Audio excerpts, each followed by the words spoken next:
الحمد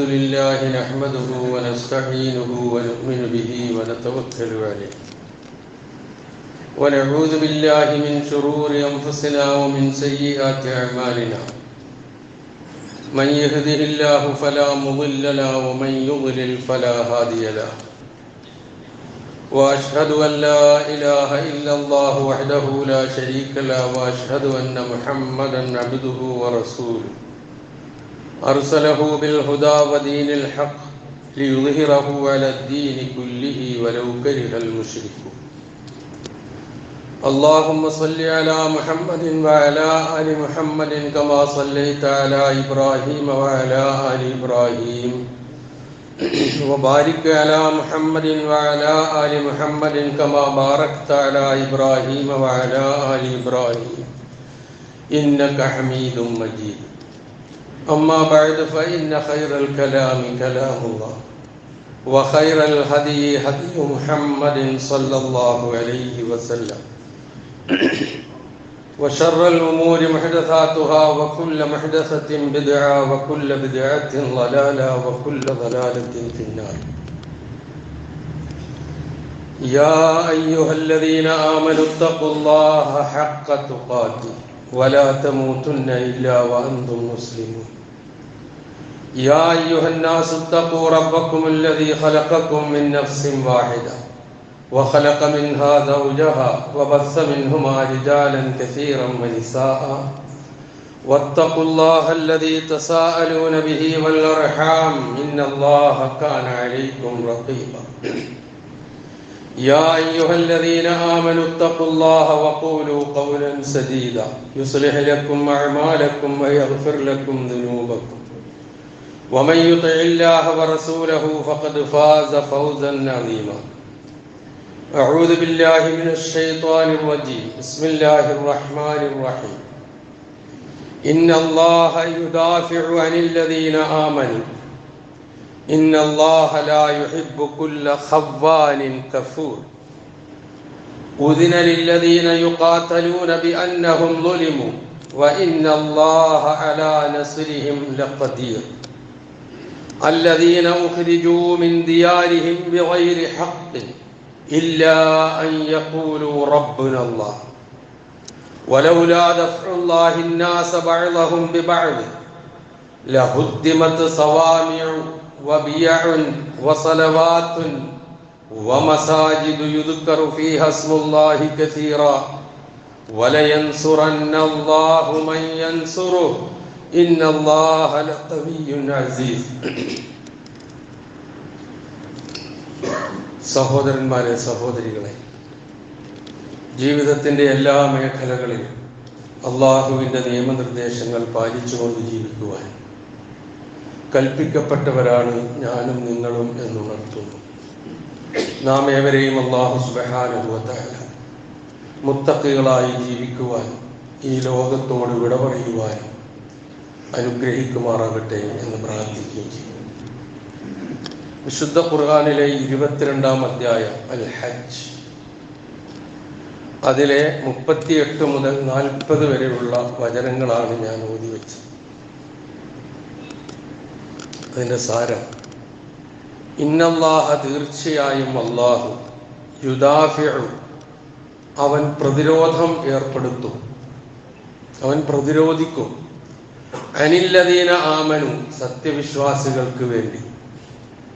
ഇന്നല്ലാഹ, തീർച്ചയായും അല്ലാഹു, ലാ യുഹിബ്ബു, അവൻ ഇഷ്ടപ്പെടുകയില്ല, കുല്ല ഖവ്വാനിൻ കഫൂർ, തനി വഞ്ചകന്മാരും നന്ദി കെട്ടവരുമായ ആരെയും അല്ലാഹു ഇഷ്ടപ്പെടുകയില്ല. ഉദിന ലില്ലദീന യുഖാതലൂന, യുദ്ധത്തിന് ഇരയാവുന്നവർക്ക് അനുവദിക്കപ്പെട്ടിരിക്കുന്നു, അനുവാദം നൽകപ്പെട്ടിരിക്കുന്നു. ബിഅന്നഹും ളുലിമു, അവർ മർദ്ദിതരായി എന്നതിൻ്റെ പേരിൽ. വഇന്നല്ലാഹ അലാ നസ്രിഹിം ലഖദീർ, തീർച്ചയായും അല്ലാഹു അവരെ സഹായിക്കാൻ കഴിവുള്ളവൻ തന്നെയാണ്. ആരാണവർ? അല്ലദീന ഉഖ്രിജു, അവർ പുറത്താക്കപ്പെട്ടവരാണ്. മിൻ ദിയാരിഹിം, അവരുടെ ഭവനങ്ങളിൽ നിന്ന്. ബിഗൈരി ഹഖ്ഖിൻ, യാതൊരു ന്യായീകരണവുമില്ലാതെ. ഇല്ലാ അൻ യഖൂലു, അവർ പറഞ്ഞു എന്നത് മാത്രം. റബ്ബുനല്ലാഹ്, ഞങ്ങളുടെ നാഥൻ, ഞങ്ങളുടെ റബ്ബ് അല്ലാഹു ആണ് എന്ന് പറഞ്ഞതല്ലാതെ ഒരു കുറ്റവും അവർ ചെയ്തിട്ടില്ല. അതിൻ്റെ പേരിൽ അവരുടെ വീടുകളിൽ നിന്ന് പുറത്താക്കപ്പെട്ടവർ, അവരെ സഹായിക്കാൻ, അവർക്ക് പ്രതിരോധം ഏർപ്പെടുത്താൻ അല്ലാഹു കഴിവുള്ളവനാണ്. വലൗലാ ദഫ്ഉല്ലാഹി الناس ബഅദഹും ബിബഅദ്, മനുഷ്യരിൽ ചിലർ മറ്റു ചിലരെ കൊണ്ട് അല്ലാഹു തടഞ്ഞു നിർത്തിയിട്ടില്ലായിരുന്നുവെങ്കിൽ, പ്രതിരോധിച്ചിട്ടില്ലായിരുന്നുവെങ്കിൽ, ലഹുദ്ദിമത്ത്, തകർക്കപ്പെട്ടു പോകുമായിരുന്നു, സവാമിഉ, സന്യാസമഠങ്ങൾ, വബിയഉൻ, ക്രിസ്തീയ ദേവാലയങ്ങൾ, വസലവാത്തുൻ, ജൂത ദേവാലയങ്ങൾ, വമസാജിദു യുദ്കറു ഫീഹാ ഇസ്മുല്ലാഹി കസീറ, അല്ലാഹുവിൻ്റെ നാമം ഏറ്റവും കൂടുതൽ സ്മരിക്കപ്പെടുന്ന അല്ലാഹുവിൻ്റെ ഭവനങ്ങളും പള്ളികളും തകർക്കപ്പെട്ടു പോകുമായിരുന്നു. വലയൻസുറന്നല്ലാഹു മൻ യൻസുറുഹു, അല്ലാഹു അവനെ സഹായിക്കുന്നവരാരോ അവനെ അല്ലാഹു സഹായിക്കുക തന്നെ ചെയ്യും. ഇന്നല്ലാഹ, തീർച്ചയായും അല്ലാഹു ലഖവിയ്യുൻ അസീസ്, അവൻ ശക്തനാണ്, പ്രതാപിയാണ്. ഇതാണ് ഈ വചനങ്ങളുടെ സാരം.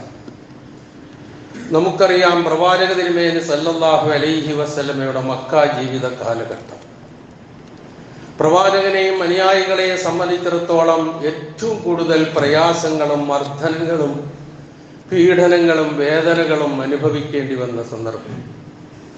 അപ്പോഴെല്ലാം സമാധാനിക്കാനും ക്ഷമിക്കാനും അള്ളാഹുവിൽ ഭരമേൽപ്പിച്ച് നീങ്ങാനുമുള്ള ശക്തമായ നിർദ്ദേശമാണ് ആ കാലങ്ങളിലൊക്കെ ഉണ്ടായത്.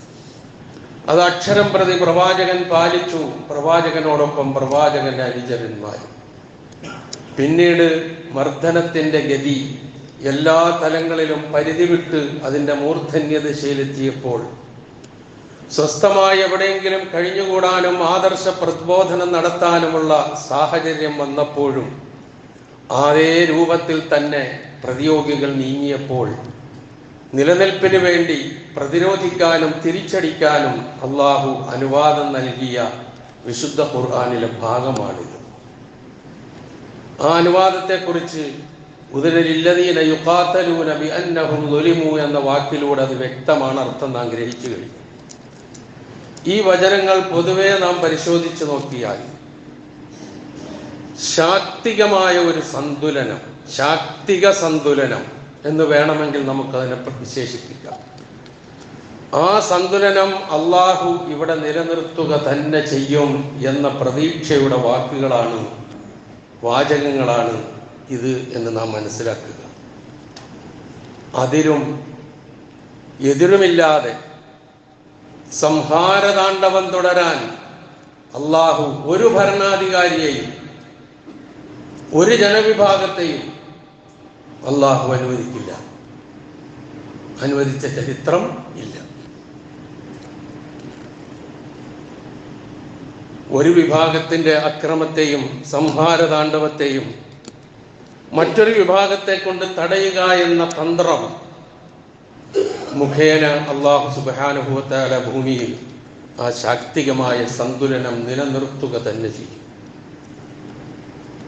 അങ്ങനെ വരുമ്പോൾ എല്ലാവരുടെയും ആരാധനാലയങ്ങൾ, അത് മഠങ്ങളായിരുന്നാലും ക്രൈസ്തവ ജൂത ദേവാലയങ്ങളായിരുന്നാലും അള്ളാഹുവിൻ്റെ ഭവനങ്ങളായ പള്ളികളായിരുന്നാലും, ഈ ആരാധനാലയങ്ങളിലെല്ലാം സാത്വികരായി കഴിച്ചുകൂട്ടുന്ന, അതിനുവേണ്ടി ജീവിക്കുന്ന, അവരവരുടെ വിശ്വാസമനുസരിച്ച് അതിനുവേണ്ടി കഴിച്ചുകൂട്ടുന്ന ആളുകളായിരുന്നാൽ അവരും എല്ലാവരും സമൂലമായ ഉന്മൂലനത്തിൽ നിന്ന് അല്ലാഹു സുബ്ഹാനഹു വ തആല ഈ സന്തുലന പ്രക്രിയയിലൂടെ, ശാക്തീകരണത്തിലൂടെ അല്ലാഹു നിലനിർത്തുക തന്നെ ചെയ്യും.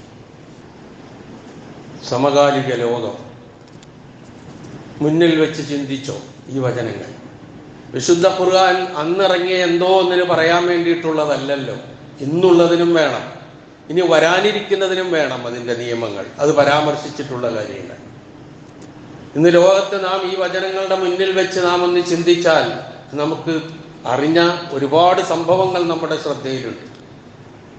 സമകാലിക ഇന്ത്യ നാം എടുത്തു നോക്കിയാലും ഇപ്പോൾ അടുത്ത് നടന്നുകൊണ്ടിരിക്കുന്ന പാർലമെന്റ് തെരഞ്ഞെടുപ്പ് എടുത്തു നോക്കിയാലും ശരി, ഈ വചനങ്ങളുമായി അഭേദ്യമായി ബന്ധിപ്പിക്കാൻ സാധിക്കും എന്ന് ചിന്തിക്കുന്നവർക്ക് മനസ്സിലാവും. അങ്ങനെ ബന്ധിപ്പിക്കാൻ വേണ്ടിയല്ല ഞാൻ പറഞ്ഞത്, അതിനുവേണ്ടി അവതരിച്ചതൊന്നുമല്ല പറഞ്ഞത്. ഏകാധിപത്യവും വംശഹത്യകളും അവർക്ക് ഓശാന പാടുന്നവർ ആരായിരുന്നാലും ശരി, അവർക്ക് കുറച്ചു കാലമൊക്കെ പിടിച്ചു നിൽക്കാൻ കഴിയും. പല ചെപ്പടി വിദ്യകളിലൂടെയും പല രൂപത്തിലുള്ള കാര്യങ്ങൾ കാട്ടിക്കൊണ്ടും തന്ത്രങ്ങൾ മെനഞ്ഞുകൊണ്ടും ആ രൂപത്തിൽ അവർക്ക് നിലനിൽക്കാൻ കഴിഞ്ഞു എന്ന് വന്നേക്കാം.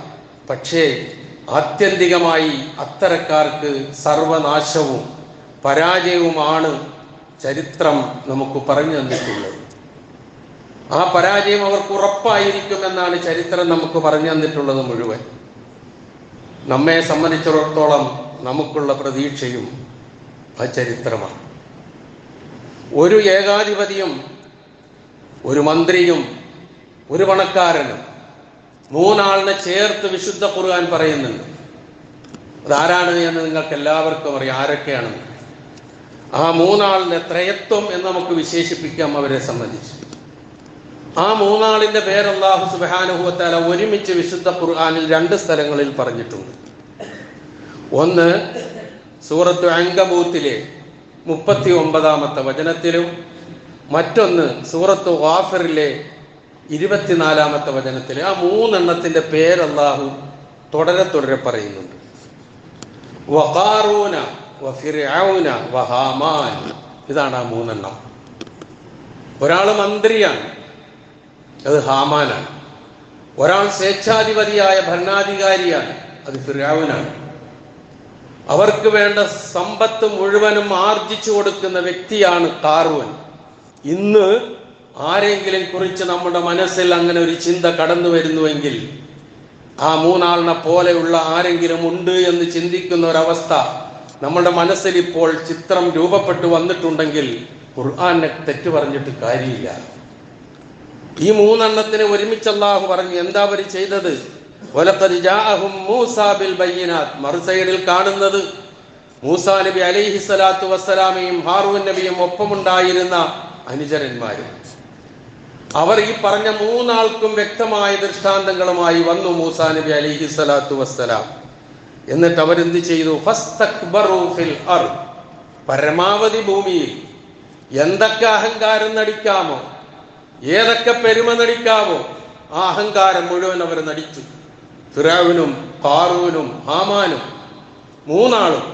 എന്നിട്ട് അല്ലാഹു പറഞ്ഞു വമാ കാനൂ സാബിഖീൻ, പക്ഷേ അവർക്ക് നമ്മെ മുൻകടക്കാൻ കഴിഞ്ഞിട്ടില്ല. ഇതാണ് പ്രതീക്ഷ.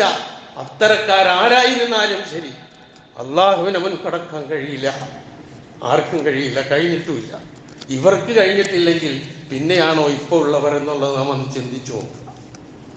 ചരിത്രത്തിലേക്കൊന്നും ഞാൻ പോകുന്നില്ല.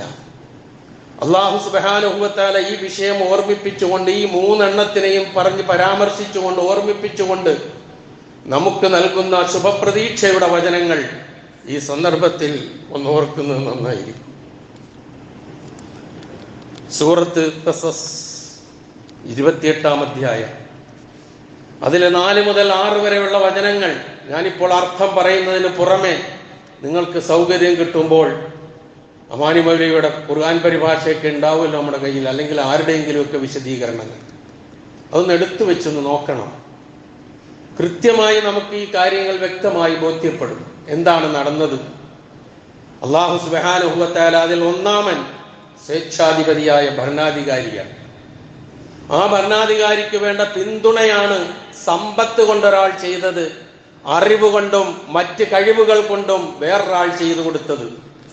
ആ സ്വേച്ഛാധിപതിയായ ഭരണാധികാരിയെ കുറിച്ചാണ് അല്ലാഹു പറയുന്നത്, ഇന്ന ഫിർഔന അലാ ഫിൽ അർദ്, ഫിർഔൻ ഭൂമിയിൽ ഔന്നത്യം നടിച്ചു. വജഅല അഹ്ലഹാ ശിയഅ, ആ ഈജിപ്തിലുണ്ടായിരുന്ന ജനതയെ, ആ നാട്ടിലുണ്ടായിരുന്ന മനുഷ്യരെ വിവിധ കക്ഷികളും വിവിധ ഗ്രൂപ്പുകളുമായി വേർതിരിച്ചു. അയാൾ കക്ഷിത്വമുണ്ടാക്കി, വംശീയമായ വേർതിരിവുകൾ നടത്തി.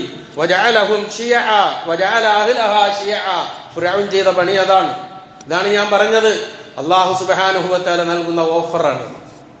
അതിരും എതിരുമില്ലാതെ സംഹാര താണ്ഡവം നടത്താൻ ഒരാളെയും അല്ലാഹു അനുവദിക്കില്ല. വജഅല അഹ്ലഹാ ശിയഅ, വിവിധ കക്ഷികളാക്കി. എന്നിട്ടോ യസ്തദ്ഇഫു ത്വായിഫത്തൻ മിൻഹും, അവരിൽ നിന്നുള്ള ഒരു വിഭാഗത്തെ ദുർബലരാക്കി, അരികുവൽക്കരിച്ച് നിർത്തി, ദുർബലരാക്കി. സമകാലിക ഇന്ത്യയുമായി വല്ല ബന്ധവുമുണ്ടോ? ഓർത്തു നോക്കൂ, അത്രേ പറയുന്നുള്ളൂ. എന്നിട്ട് എന്ത് ചെയ്തു? യുദബ്ബിഹു അബ്നാഅഹും, അവരിലെ ആൺമക്കളെയൊക്കെ അറുകൊല ചെയ്തു. വയസ്തഹ്യീ നിസാഅഹും, സ്ത്രീകളെയൊക്കെ ജീവിക്കാൻ അനുവദിച്ചു. ഫിർഔൻ ചെയ്തത് അതാ. ഇപ്പോൾ ഉള്ളവരെല്ലാറ്റിനെയും കൊല്ലലാണ്, ആരെന്ന് നോക്കാതെ. അത് വേറെ വിഷയം. ഇന്നഹു കാന മിനൽ മുഫ്സിദീൻ. എന്നിട്ട് അല്ലാഹു സുബ്ഹാനഹു വ തആല വിലയിരുത്തുന്നു, അവൻ മുഫ്സിദീങ്ങളിൽപ്പെട്ടവനായിരുന്നു, ഫസാദ് ഉണ്ടാക്കുന്നവരിൽപ്പെട്ടതായിരുന്നു. ഫസാദിനെ അല്ലാഹുവിന് ഇഷ്ടമല്ല, ഫസാദ് ഉണ്ടാക്കുന്നവരെ ഇഷ്ടമല്ല, കുഴപ്പക്കാരെ അല്ലാഹുവിന് ഇഷ്ടമല്ല. സർവ്വ കുഴപ്പങ്ങളും ചെയ്തുകൊണ്ട് ഞങ്ങളാണ് മേന്മയുള്ളവർ, ഞങ്ങളാണ് നല്ലവർ, ഞങ്ങളെക്കാൾ മികച്ചവർ ആരുമില്ല എന്ന് പറയുന്നവരെ അല്ലാഹുവിന് ഇഷ്ടമല്ല. അവൻ ഫസാദ് ഉണ്ടാക്കുന്നവരിൽപ്പെട്ടത്, മുഴിഞ്ഞ ഫസാദ്. ഇന്നഹു കാന മിനൽ മുഫ്സിദീൻ. ഇതായിരുന്നു എങ്കിൽ അല്ലാഹു അതിനെക്കുറിച്ച് പറയുന്ന നോക്കൂ. വനുരീദു, നമ്മൾ ഉദ്ദേശിക്കുന്നു, അല്ലാഹു പറയാണ്, നാം ഉദ്ദേശിക്കുന്നു, അന്നമുന്ന അലല്ലദീന സ്തുദ്ഇഫൂ ഫിൽ അർദ്, ഭൂമിയിൽ ദുർബലരായി അടിച്ചമർത്തപ്പെട്ടവരായി ഗണിക്കപ്പെട്ടവർക്ക് ഔദാര്യം, അവരോട് ഔദാര്യം കാണിക്കാൻ നാം ഉദ്ദേശിക്കുന്നു, അവർക്കോട് ദയദാക്ഷ്യം കാണിക്കാൻ നാം ഉദ്ദേശിക്കുന്നു, അവർക്ക് നന്മ ചെയ്യാൻ നാം ഉദ്ദേശിക്കുന്നു. അന്നമുന്ന അലല്ലദീന സ്തുദ്ഇഫൂ ഫിൽ അർദ്, തീർന്നില്ല, വനജഅലഹും അഇമ്മ, അവരെ നമ്മൾ നേതാക്കന്മാരാക്കും. വനജഅലഹുമുൽ വാരിസീൻ, അവരെയാണ് നമ്മൾ നാടിന്റെ അനന്തരാവകാശികളാക്കി മാറ്റാൻ നാം ഉദ്ദേശിക്കുന്നു എന്ന് അല്ലാഹു സുബ്ഹാനഹു വ തആല പറഞ്ഞു. തീർന്നില്ല, വനുമക്കിന ലഹും ഫിൽ അർദ്, ഭൂമിയിൽ അവർക്ക് വേണ്ട സർവ്വ സ്വാധീനം നൽകാനും നാം ഉദ്ദേശിക്കുന്നു. എന്നിട്ടോ വനുരിയ ഫിർഔന വഹാമാന വജുനൂദഹുമാ, ഫിർഔനും ഹാമാനും അവരുടെ സൈന്യങ്ങൾ ആരൊക്കെ ഉണ്ടോ അവർക്കൊക്കെ കാണിച്ചു കൊടുക്കുവാനും നാം ഉദ്ദേശിക്കുന്നു. എന്ത്? മിൻഹും മാ കാനൂ യഹ്ദറൂൻ, അവർ മൂസയെ കുറിച്ചും മൂസയുടെ അനുയായികളെ കുറിച്ചും ഹാറൂനെ കുറിച്ചും അവരെയൊക്കെ കുറിച്ച് എന്തോ ഒരു ഭയം, ഒരാശങ്ക അവരുടെ മനസ്സിൽ അല്ലാഹു ഇട്ടുകൊടുത്തു. അത് അവർക്ക് കാണിച്ചു കൊടുക്കാനും നാം ഉദ്ദേശിക്കുന്നു. പ്രിയമുള്ളവരെ, അല്ലാഹു കാണിച്ചു കൊടുത്തില്ലേ? വിശദീകരിക്കണോ ഞാൻ? അല്ലാഹു കാണിച്ചു കൊടുത്തില്ലേ? ആ മർദ്ദിതരായ മൂസാ നബിയുടെയും അനുയായികൾക്കും അല്ലാഹു സുബ്ഹാനഹു വ തആല അവിടെ നൽകിയ സ്ഥാനവും പദവിയും അവരെത്തിയതും മറ്റൊരു തകർന്നതും ഒക്കെ ഒന്ന് മനസ്സിൽ കണ്ടോളി. ചരിത്രത്തിലേക്കൊന്നും ഞാൻ കടന്നു പോകുന്നില്ല. അതെപ്പോഴും നാം ഓർക്കണം, അല്ലാഹുവിന്റെ ഓഫറാണ്. ആ ഓഫർ അല്ലാഹു പാലിച്ചു. മൂസാ നബിയുടെ ചരിത്രത്തിലൂടെ വിശദീകരിക്കുന്നില്ല, അവിടെ കിട്ടും. അതേപോലെ തന്നെ അല്ലാഹു സുബ്ഹാനഹു വ തആല ഇവിടെ ഇപ്പൊ നമ്മളെ സംബന്ധിച്ചിടത്തോളം നമ്മളൊരു യുദ്ധമുഖത്താണ്, ഒരു ബാലറ്റ് യുദ്ധമാണ്. അല്ലാതെ മറ്റ് വ്യക്തികളെ കൊന്നൊടുക്കുകയോ അല്ലെങ്കിൽ ഗ്രൂപ്പുകളെ കൊന്നൊടുക്കുകയോ ചെയ്യുന്ന ഒരു യുദ്ധക്കളത്തിലല്ല, ബാലറ്റ് യുദ്ധത്തിലാണ്. ഇവിടെ അല്ലാഹു സുബ്ഹാനഹു വ തആല ചില പ്രത്യേകതകൾ, ചില ഇടപെടലുകൾ അല്ലാഹു നടത്താൻ സാധ്യതയുണ്ട്, നമുക്ക് ഭാഗ്യമുണ്ടെങ്കിൽ എന്ന് ഞാൻ കൂട്ടിച്ചേർക്കുകയാണ്. നമ്മളാണ് എങ്കിൽ, നമ്മളുടെ വീഴ്ചകളിൽ നിന്ന് രക്ഷപ്പെടാൻ നാം തയ്യാറാകുമെങ്കിൽ തീർച്ചയായും അല്ലാഹു ചില ഇടപെടലുകൾ നടത്തും. സൂറത്ത് മുംതഹിനയിലെ 7-ാമത്തെ വചനം എന്താണത്?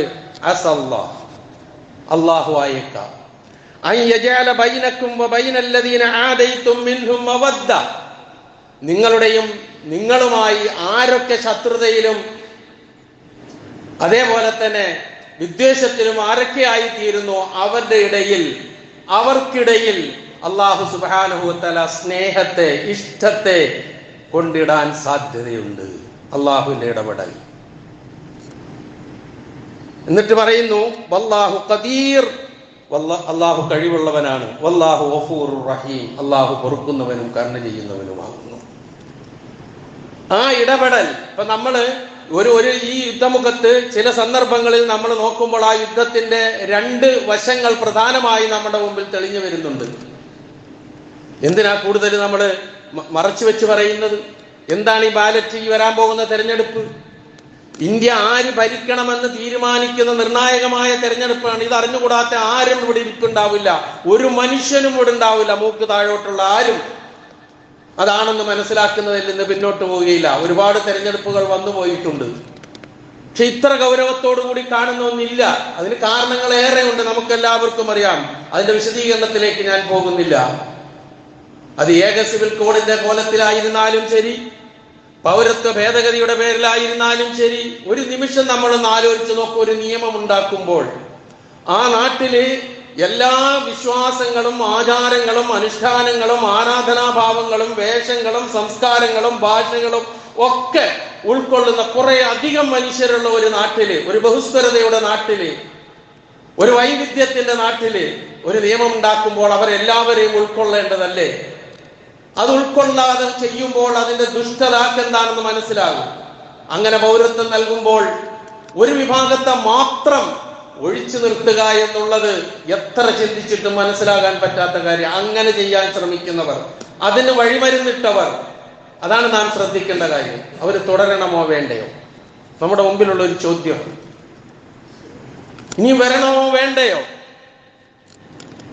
നമ്മുടെ പൂർവികന്മാരായ ആളുകൾ രക്തം നൽകി, ജീവൻ നൽകി നമുക്കിങ്ങനെ ശുദ്ധവായു ശ്വസിച്ച് സ്വാതന്ത്ര്യത്തിന്റെയും ആരാധനാ സ്വാതന്ത്ര്യത്തിന്റെയും ജനാധിപത്യത്തിന്റെയും മതേതരത്വത്തിന്റെയും ഇഷ്ടമുള്ള വിശ്വാസം വിശ്വസിക്കാനും ആചരിക്കാനും ആരാധനാലയങ്ങൾ പടുത്തുയർത്താനും ഒക്കെ ഉള്ള ഒരു സൗകര്യം മുൻഗാമികൾ ചെയ്തു തന്നതിന്റെ നല്ല ഫലം അനുഭവിക്കുന്നവരാണ് നമ്മളൊക്കെ. ഇനി നമ്മളിൽ നിന്നുണ്ടാകുന്ന നിസ്സംഗത, ആ നിസ്സംഗത ചെറുതാവില്ല, വലിയ വില കൊടുക്കേണ്ടി വരും നമ്മുടെ പിന്തലമുറയ്ക്ക് വേണ്ടി. അങ്ങനെ ഒരു വല്ലാത്ത അവസ്ഥയാണ് എന്നുള്ളത് ഏറെ ചർച്ച ചെയ്യപ്പെടുന്ന ഒരു കാര്യമാണ്. മറച്ചു വെച്ചിട്ടൊന്നും ഒരു കാര്യമില്ല.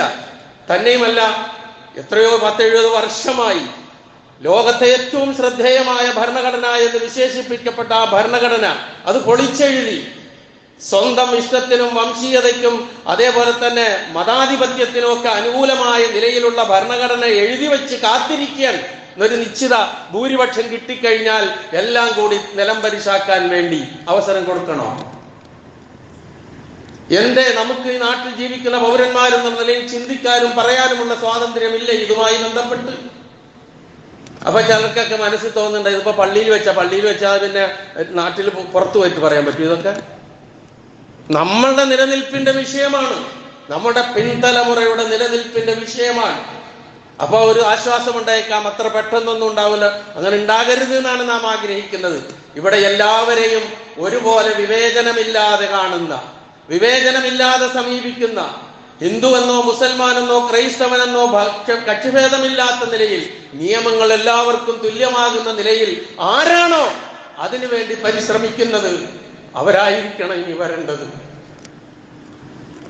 അല്ലാതെ നമ്മുടെ നിസ്സാരമായ താല്പര്യത്തിന് വേണ്ടി, നിക്ഷിപ്ത താല്പര്യത്തിന് വേണ്ടി, സ്വാർത്ഥതയ്ക്ക് വേണ്ടി ചിഹ്നം ഭിന്നമായി നമ്മൾ പോയി കഴിഞ്ഞതിന് ശേഷം വായിൽ വിരലിട്ട് കടിച്ച് കരഞ്ഞിട്ട് യാതൊരു കാര്യവും നമ്മുടെ മുമ്പിൽ ഉണ്ടാവില്ല എന്ന് സ്വയം ഞാനും നിങ്ങളും മനസ്സിലാക്കുകയും അതോടൊപ്പം തന്നെ മറ്റുള്ളവർക്ക് ബോധ്യപ്പെടുത്തി കൊടുക്കുകയും ചെയ്യേണ്ട വലിയൊരു ഉത്തരവാദിത്വത്തിന്റെ സന്ദർഭത്തിലാണ് ഇപ്പോൾ ഞാനും നിങ്ങളും ഉള്ളത് എന്ന് മാത്രം സൂചിപ്പിക്കാൻ. തന്നെയല്ല, നമ്മുടെ തെരഞ്ഞെടുപ്പ് വരാൻ പോകുന്നത് വെള്ളിയാഴ്ചയാണ്, അടുത്ത വെള്ളിയാഴ്ച. വെള്ളിയാഴ്ച തെരഞ്ഞെടുപ്പ് വെച്ചതിൽ വലിയ ലക്ഷ്യങ്ങളൊക്കെ ഉണ്ടാകാം, അല്ലാഹുവല്ല. പക്ഷെ ആ ലക്ഷ്യങ്ങളെ തകർക്കാൻ നമുക്ക് കഴിയണം. അതെങ്ങനെയാ? ഒരൊറ്റ വോട്ടും പാഴാകാതെ എല്ലാവരും വെള്ളിയാഴ്ച ജുമഅക്കും പങ്കെടുക്കണം. അതിനു മുമ്പും പിമ്പും ഈ ഉത്തരവാദിത്വം ഭംഗിയായി നിറവേറ്റാൻ ശ്രമിക്കണം. അതിലൂടെ ആ വെള്ളിയാഴ്ച വോട്ട് ചെയ്തത് ശരിയായില്ല എന്ന് ആരാണോ വെച്ചത് അത് മാറ്റാൻ വേണ്ടി എത്രയോ നെട്ടോട്ടം ഓടി. സമ്മതിച്ചോ? ഇല്ലല്ലോ. ഇന്ന് വെള്ളിയാഴ്ച തെരഞ്ഞെടുപ്പ് നടക്കുന്നുണ്ട് പല സ്റ്റേറ്റുകളിലും, നമുക്കറിയാം. അതും മുസ്ലിം ഭൂരിപക്ഷ പ്രദേശമുള്ള സ്റ്റേറ്റ് ഉൾപ്പെടെ. അതിന്റെയൊക്കെ ലക്ഷ്യം വളരെ വലുതാ. പക്ഷേ ആര് കുതന്ത്രം ചെയ്താലും അതിലും വലിയ തന്ത്രജ്ഞാനിയാണ് അല്ലാഹു. അവന്റെ തന്ത്രത്തെ പരാജയപ്പെടുത്താൻ ആർക്കും കഴിയില്ല എന്ന് ഉറച്ചു വിശ്വസിക്കുന്നവരാണ് വിശ്വാസി.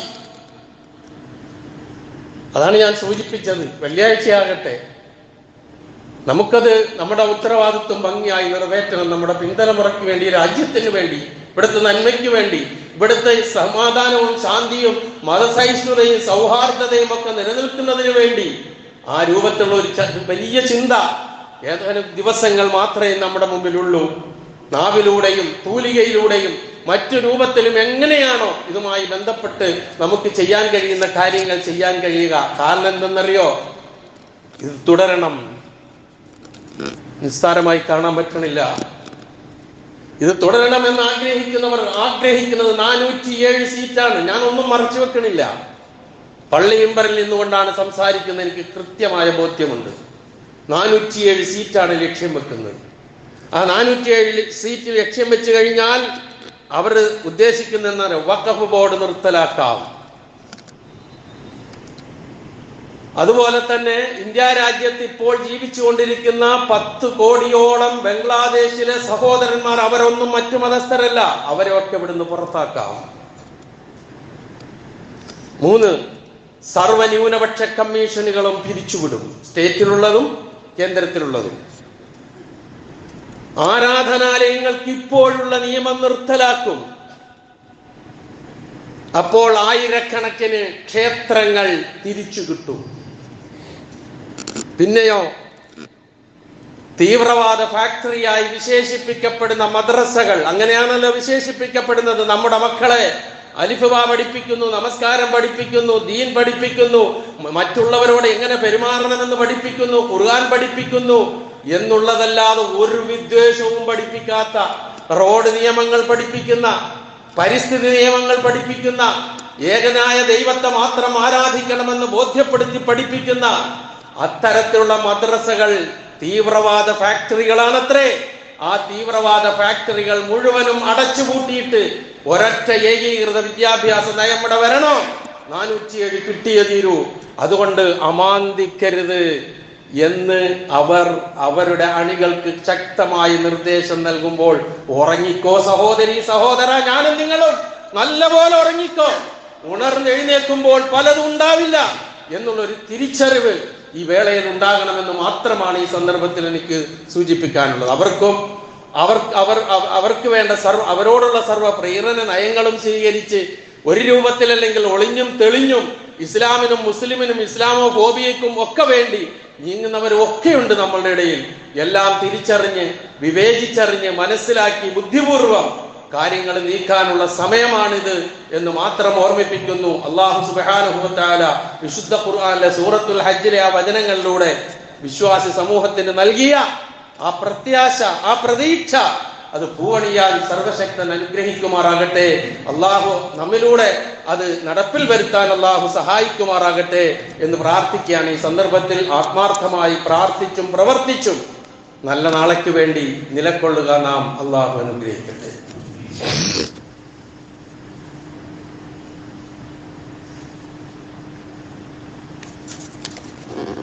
അൽഹംദുലില്ലാ അല്ലദീ ഹദാനാ ലിഹാദാ വമാ കുന്നാ ലിനഹ്തദിയ ലൗലാ അൻ ഹദാനല്ലാഹ് വസ്സലാത്തു വസ്സലാമു അലാ അഷ്റഫിൽ അംബിയാഇ വൽ മുർസലീൻ വഅലാ ആലിഹി വസഹ്ബിഹി അജ്മഈൻ. അമ്മാ ബഅദ്, ഇത്തഖുല്ലാഹ ഇബാദല്ലാഹ്. ഒരിക്കൽ കൂടി അള്ളാഹുവിന്റെ ആജ്ഞാനുവർത്തികളായി ജീവിക്കുവാൻ ഞാൻ ഉണർത്തുന്നു. സഹോദരി സഹോദരന്മാരെ, പരിശുദ്ധ റമദാൻ കഴിഞ്ഞു, പെരുന്നാളാഘോഷം കഴിഞ്ഞു. ഇനിയിപ്പോൾ നമ്മുടെ മുമ്പിൽ ഒരുപാട് സഹോദരി സഹോദരന്മാർ പരിശുദ്ധ ഹജ്ജ് കർമ്മം നിർവഹിക്കാൻ വേണ്ടിയിട്ടുള്ള തയ്യാറെടുപ്പിലാണ്.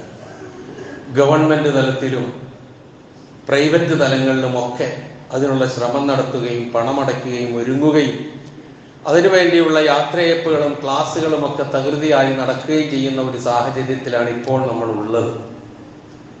ഏതായിരുന്നാലും ഞാൻ നേരത്തെ പറഞ്ഞ പോലുള്ള തെരഞ്ഞെടുപ്പൊക്കെ കഴിഞ്ഞതിന് ശേഷമാണ് ഇത് വരാൻ പോകുന്നത് എന്നുള്ളത് വലിയൊരു സന്തോഷകരമായ കാര്യം തന്നെയാണ്. ഇപ്പൊ ഹജ്ജിന് പോകുന്നതിന് മുമ്പ്, ഇപ്പൊ നമ്മൾ സാധാരണയായി നമസ്കരിക്കാൻ പോകുന്നതിന് മുമ്പ് അല്ലെങ്കിൽ സക്കാത്ത് കൊടുക്കാൻ പോകുന്നതിന് മുമ്പ് പിന്നെ നോമ്പ് പിടിക്കാൻ പോകുന്നതിന് മുമ്പൊന്നും ആരെയും വിളിച്ചു കൂട്ടി ഒന്നും പറഞ്ഞു കൊടുക്കാറില്ല. അതിന് ആവശ്യമില്ല. പക്ഷെ ഹജ്ജ് എന്ന് പറയുന്നത് ഇത്തിരി പ്രധാനപ്പെട്ട കാര്യമാണ്. ആയുസ്സിൽ ഒരിക്കൽ ലഭിക്കുന്ന, വളരെ ഗൗരവമുള്ള, ശ്രദ്ധയോടെ നിർവഹിക്കേണ്ട, ഒരുപാട് മൈലുകൾ താണ്ടി യാത്ര ചെയ്തു പോകേണ്ട, പല സ്ഥലങ്ങളിലും പല ആരാധനാകർമ്മങ്ങളും ചെയ്യേണ്ട സംഗതി ആയതുകൊണ്ട് അത് പഠിച്ചു പോവുക, പഠിപ്പിച്ചു വിടുക എന്നുള്ളത് നമ്മുടെ സമൂഹത്തിലെ ഏറെക്കാലമായി നടന്നുകൊണ്ടിരിക്കുന്ന കാര്യമാണ്.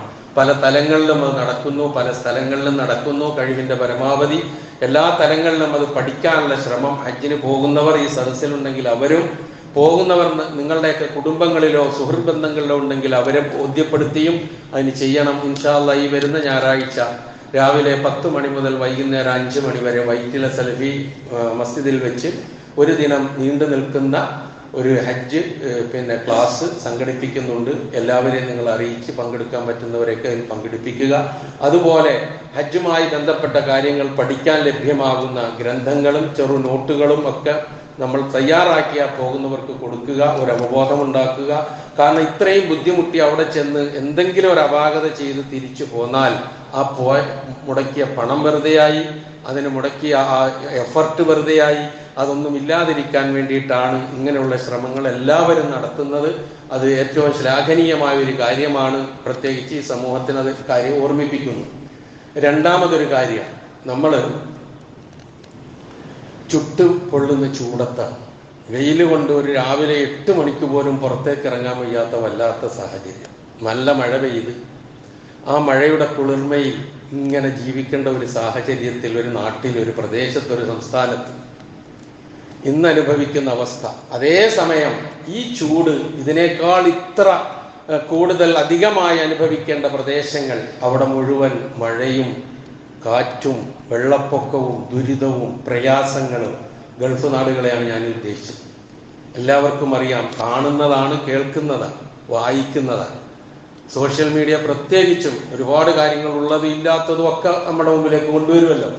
ഏതായിരുന്നാലും ശരി, നമ്മുടെ നാട്ടിൽ നിന്ന് അവിടെ പോയി പെട്ടവരുണ്ട്, ആ നാട്ടുകാരായ ആൾക്കാരുണ്ട്. വല്ലാത്ത കാഴ്ചയാണ്, കാണാൻ പറ്റണില്ല.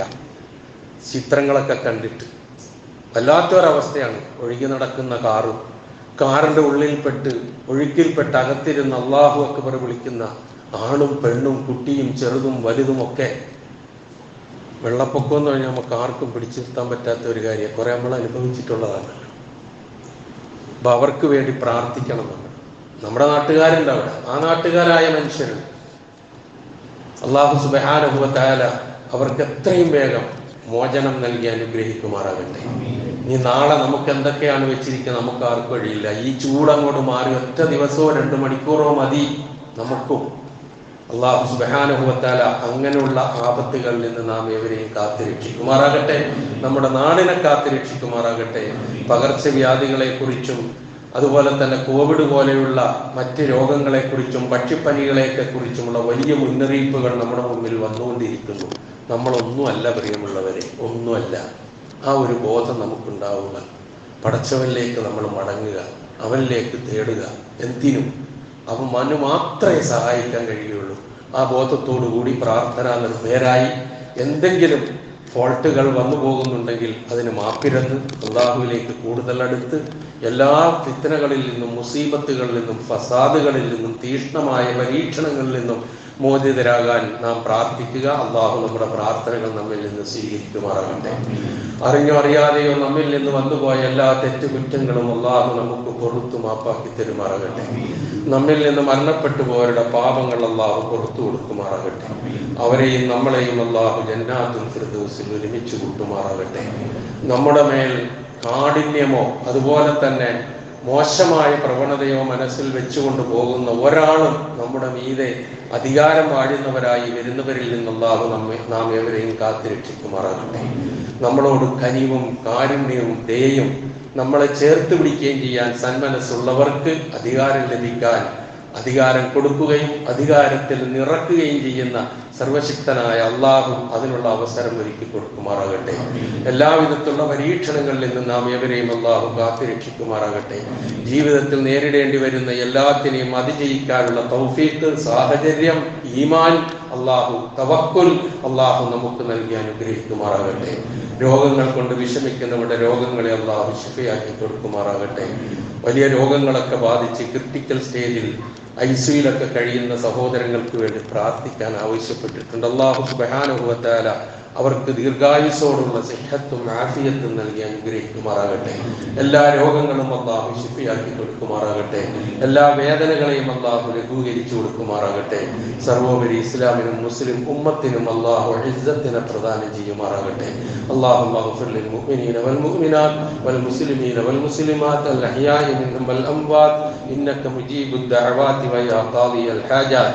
اللهم أعز الإسلام والمسلمين وأذل الشرك والمشركين.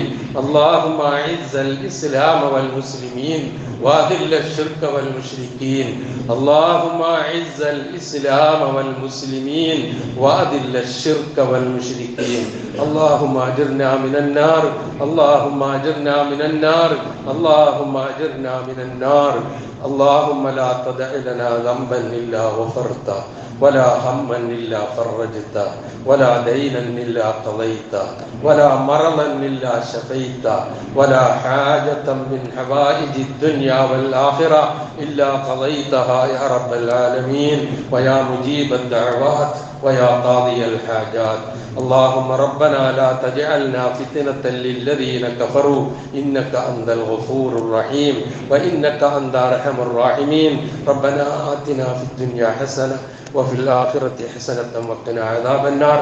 وآخر دعوانا أن الحمد لله رب العالمين.